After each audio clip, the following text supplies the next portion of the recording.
My dear sister, तू खूपच cute आहेस ग, पण ते डोक्यावर पडल्यासारखं वागणं थोडं बंद कर जरा.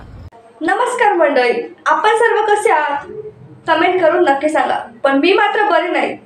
का तुम्ही माझ्या मागच्या व्हिडिओला चांगला काय प्रतिसाद दिलेला नाही? माय डिअर सिस्टर, तू खूपच क्यूट आहेस ग, पण ते डोक्यावर पडल्यासारखं वागणं थोडं बंद कर जरा. करणार ना? तू आधी तुझी छपरेगिरी करणं बंद कर, मग दुसऱ्याला ज्ञान दे.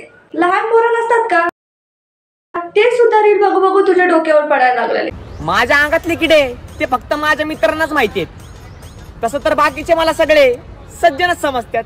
तुला एक विचारू का रे, तुला खरंच मित्र होते ना, का कंटेंट बनवण्यासाठी तू त्या शब्दाचा उच्चार केलेला आहेस?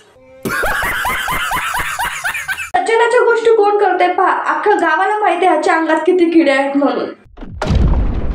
पहिली गोष्ट म्हणजे तुला सज्जन हा शब्द माहिती आहे, हीच आमच्यासाठी खूप मोठी गोष्ट आहे. थंडी चालू आहे, लोकांचे लग्न होतील, त्यांना लेकरं पण होतील, पण आम्हाला सर्दी होईल, ताप येईल, खोकला होईल, ही अशी आमची जिंदगी. थंडीच्या दिवसात तर तुमची सर्दी, ताप, खोकी सगळं लगेच बरं होईल, पण ज्यांचे लग्न होतील त्यांचे तर लग्नाचे वांदेच होऊन जाणार आहेत. काय म्हणाला? जिंदगी झाक. तुमची जिंदगी झाक? तुला काय कोणी लग्नापासून अडवलंय की काय? असं बोल ना की पोरगीच पटली नाही तुला.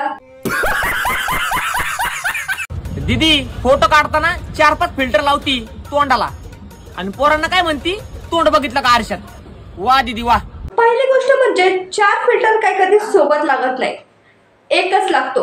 गल्लीतल्या कुत्र्यांना जाऊन जर विचारलंस ना तरी ते सांगतील. तुला ते लावता येत नाही ती गोष्ट अलग आहे. तर गल्लीतल्या कुत्र्यांचं नाव घेतलं आणि माझ्या खिडकीतून कुत्र्यांचा आवाज सुद्धा आला. थांबा, मी त्यांना हकलवून आले, तोपर्यंत तुम्ही पुढची रील पहा. चुकी माझी नाही की मला इंग्लिश येत नाही, चुकी तर त्या इंग्लिशची आहे जिला मी बावच देत नाही. तुझी छपरी भाषा बघून इंग्लिशच्याकडे ढुंकून सुद्धा बघणार नाही. मजा आया, और मैं ये जो मजा है हिंदुस्तान के हर व्यक्ति को देना चाहता हूं. तू काय भावतेच्या गोष्टी करतोयस? ती गोष्ट सावरण्यासाठी फालतू रिझन देऊ नकोस. मित्रा, आपल्या दोघांमध्ये किती पण होऊन दे वाद, मी कधीच नाही सोडणार तुझी साथ. कारण तुला पण माहिती, आपण शाळेमध्ये खाल्ला होता ना वरण भात. हा, तुझी रील पाहून एवढी तरी गोष्ट कळाली, निदान तू शाळेचं तोंड तरी पाहून आलास.